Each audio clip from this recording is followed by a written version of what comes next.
Jadi ya setiap kesulitan pasti ada kemudahan, dan itu kita rasakan, Ustaz. Itu kita rasakan, dan pertolongan Allah itu ya tepat pada waktunya.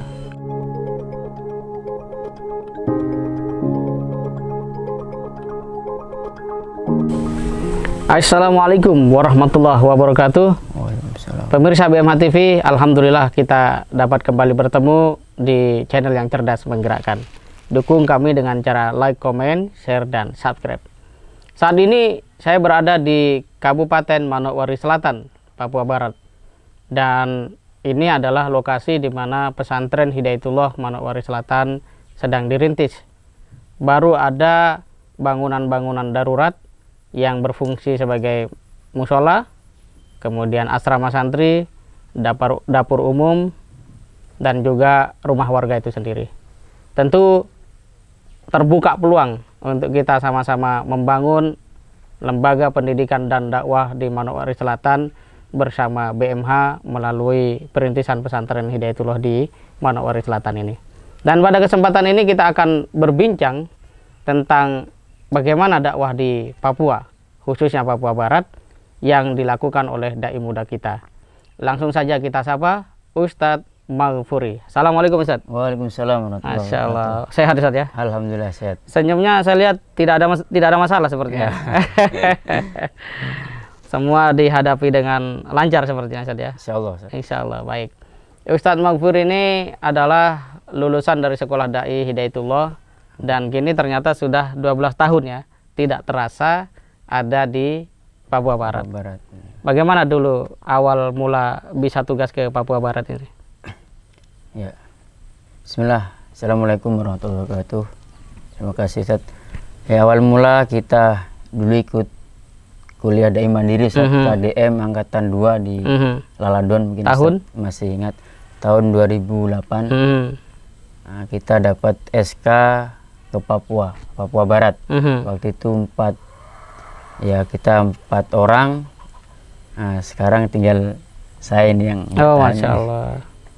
Yang lain gugur sudah ya? Yang lain sudah di cabang luar Papua. Oh, oke. Sebagian sudah keluar Gugur. berbisnis. Ya. Iya. Apa perasaannya dapat SK ke Papua Barat? SK ke Papua Barat waktu itu ya sempat ya kaget, tapi kita memang sudah siap ya, sudah di kuliah dai mandiri itu ya mental kita digembleng, alhamdulillah ya, kita memang siap ditugaskan di mana saja. Dan waktu itu memang Papua Barat itu kayaknya yang paling ketika disebut, termasuk kemarin waktu pelepasan itu ya, ketika disebut kata Papua Barat itu semua dalam forum ramai semua. Ketika daerah yang lain mungkin tidak terlalu, tapi Papua Barat paling kencang itu ya? yang paling kencang. Jadi berangkat dengan perasaan senang, ragu, atau penuh kekhawatiran? Ya, campur Ada ya, semua senang, ya? ragu ya tetap, tapi tadi optimis tetap. Kemudian ya terus terang Ustaz, saya perjalanan yang paling jauh itu Demak, Cilacap, langsung ke Papua.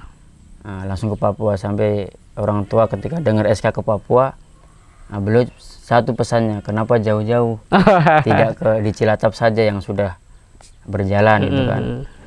Nah, setelah kita jelaskan, kita kasih pengertian, alhamdulillah ya beliau terima dan beliau dukung, alhamdulillah sampai saat ini. Masya Allah, luar biasa ya.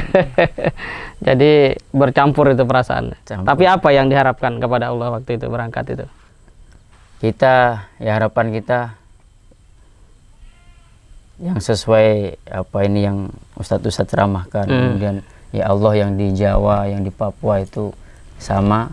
Ya, di Jawa kita bisa hidup, di Papua insya Allah kita juga bisa hidup juga. Walaupun memang pertama kita turun dari kapal itu Ustadz, terus terang ya kita lihat ya kaget ya, karena banyak orang Papua yang saya tahu sendiri postur tubuhnya, dan itu kita kaget. Nah, kebetulan pas saya ngojek dapat Orang orang itu Papua. orang Papua, karena saya teman yang carikan dan tidak bisa pilih-pilih, ya sudah naik. Sempat khawatir juga, ya alhamdulillah ya sampai ke tempat tujuan.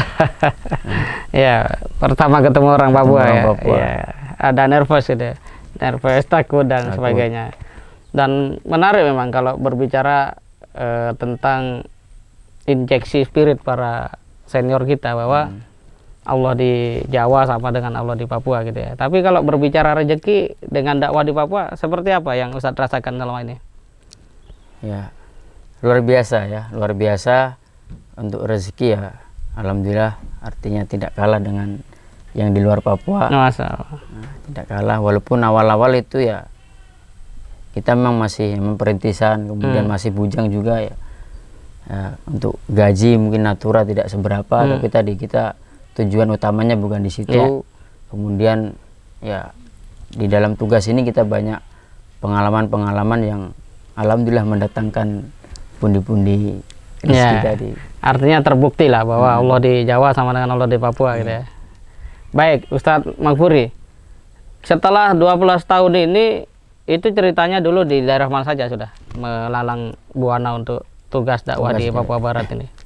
Pertama di Manokwari, sesuai SK itu di Papua Barat. Kebetulan di PW-nya ada di Manokwari. Nah, kita di Manokwari.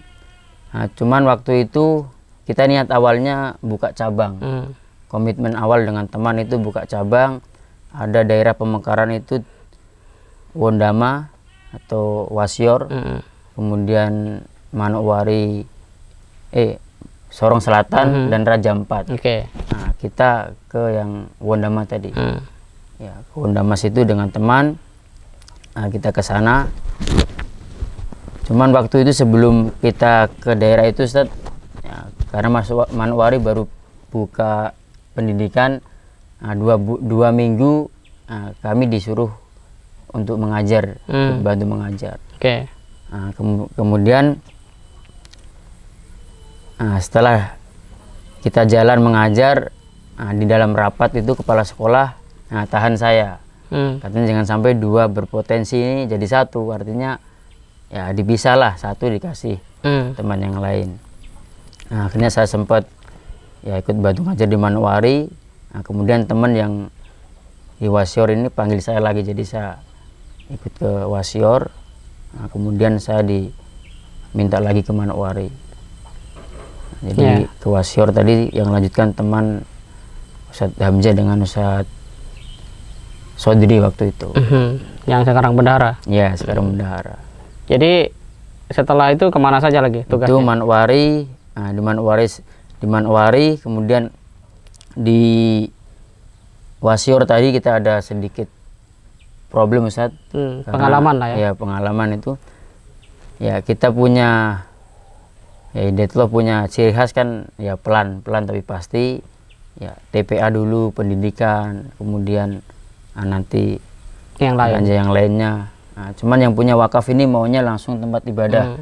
Sementara di situ kita Muslim baru 7 kakak waktu itu, karena akses ke kota itu susah, belum ada jembatan, kemudian masjid baru satu, kita sholat Jumat saja itu harus naik ojek itu 20.000 waktu itu.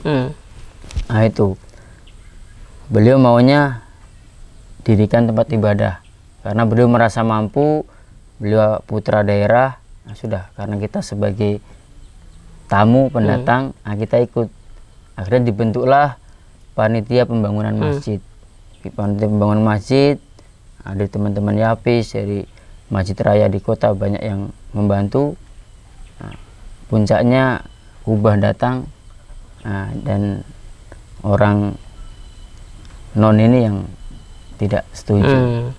Artinya keberatan. Mereka sepakat, pendeta-pendeta ini sepakat. Akhirnya kita lapor ke PW tarik kita. Baru kita lanjut ke Sorong Selatan itu. Dari semua pengalaman itu apa yang terasa dari pertolongan Allah? Luar biasa. Jadi ya setiap kesulitan pasti ada kemudahan, dan itu kita rasakan, Ustaz. Itu kita rasakan, dan pertolongan Allah itu ya tepat pada waktunya. Ada kasusnya?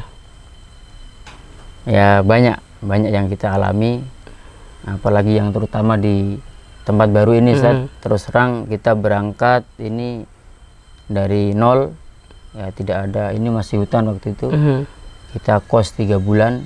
Nah, kos 3 bulan itu dan kita belum ada kenalan, kemudian kebutuhan sehari-hari kita juga belum pasti. Nah, di situ kita rasakan bahwa pertolongan Allah itu sangat luar biasa. Oke. Jadi sudah mulai terasa ya bahwa janji-janji Allah itu dapat dibuktikan itu. Iya. Nah, berarti apa yang akan selanjutnya menjadi agenda ataupun program dari Ustadz Maghfuri dalam kaitan dakwah di Papua Barat, terkhusus di Manokwari Selatan ini? Ya, untuk di Manokwari Selatan ini, terus terang Ustadz, untuk pesantren ini yang ya ini kita yang kedua, cuman yang untuk formal, nah ini baru yang sudah resmi ke kementerian dan ke dinas terkait, itu baru insya Allah kita, itu yang mereka juga akui. Dan alhamdulillah dari Kementerian Agama kita sudah 2 kali dikunjungi Ustadz. Nah, tinggal tunggu prosesnya ini. Nah, itu yang kita ini kan. Nah, kemudian kami juga karena ini masih merintis, kemudian masih awal ini kita komitmen dengan teman kemarin, kita sudah bikin seed plan-nya Ustadz, master plan. Nah, agar tadi ketika nanti sudah jalan tidak ya bongkar-bongkar lagi. Memang mungkin saat ini lihat ya sedikit menghayal lah, di hutan kayak gini, kemudian lihat slide plan-nya itu kan ya semua 2 lantai, kemudian uang dari mana kira-kira. Kemudian kalau untuk Manokwari Selatan ini kan enggak setajir Manokwari, artinya enggak ini masyarakatnya perputaran ekonominya kan. Cuman tadi ya insya Allah ya ketika ya kita kuatkan niat, kemudian sinergi dengan jamaah, ya perbaiki ibadah, insya Allah ada jalan. Dan itu kami kami anukan kami rasakan sekali, karena terus terang ini di luar di luar bayangan kita, dugaan kita. Baru 1 tahun alhamdulillah ada rumah saja kita sudah bersyukur. Alhamdulillah ada musola walaupun masih darurat. Ya ada kamar mandi walaupun darurat belum tertutup semua. Ya, alhamdulillah sudah. Ya intinya sudah tidak ngekos lagi, kita sudah tidak. Artinya sudah berada pesantren ya? Ya sudah. Jadi apa harapan dari Ustadz Maghfuri agar masyarakat yang ingin terlibat membantu bisa secara langsung mengetahui, oh saya mau bantu nih asramanya misalnya, masjidnya, apa yang Ustadz ingin sampaikan kepada kaum muslimin?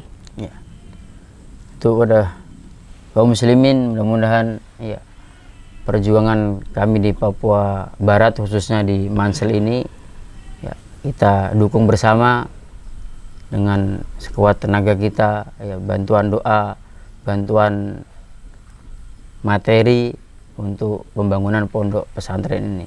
Insya Allah kita dalam waktu dekat ini kan dalam proses ya, masih dalam proses pembangunan asrama permanennya Ustaz. Asrama permanen ya kita pelan. Jadi kita punya konsep kemarin Ustaz, yang asrama sementara kegiatan santri jalan, kemudian asrama permanen sambil jalan gitu. Mudah-mudahan dengan dukungan jamaah kaum muslimin semuanya bisa jalan dengan lancar. Baik. Pemirsa BEMA TV, itulah tadi pembincang mulia kita dengan Ustadz Maghfuri. Sosok yang masih muda, asli Demak, belajar di pesantren Hidayatullah Cilacap, dan kemudian kuliah dai mandiri dan berangkat ke Papua dengan tekad dan modal untuk berdakwah. Dan pada akhirnya bersama kekuatan niatnya beliau mampu istiqomah, dan semoga senantiasa istiqomah untuk menjalankan dakwah di manapun beliau ditugaskan, dan hari ini di Manokwari Selatan. Memang ini adalah pesantren perintisan, semuanya masih membutuhkan untuk keterlibatan banyak pihak, dan satu kesempatan bagi kita yang diberikan keluasan rezeki untuk bersama-sama ikut mendorong percepatan pembangunan pesantren Hidayatullah di Manowari ini. Satu pesan yang penting tadi dari perbincangan kita adalah bahwa Allah yang ada di Jawa sama dengan Allah di Papua. Allah yang ada di Papua ya juga sama dengan Allah yang di mana-mana. Oleh karena itu, yang penting adalah keyakinan kita bahwa Allah adalah Tuhan dan Allah akan memberi pertolongan kepada kita. Dengan niat baik dan ikhtiar yang terus-menerus, insya Allah Allah akan berikan jalan. Lebih-lebih ketika kita memang memilih untuk berani tetap di jalan dakwah. Demikian perbincangan kita pada kesempatan kali ini. Kita akan bertemu pada Bincang Mulia edisi berikutnya. Terus dukung BMH, channel yang cerdas menggerakkan, dengan cara like, comment, share, dan subscribe. Terima kasih. Assalamualaikum warahmatullahi wabarakatuh. Waalaikumsalam.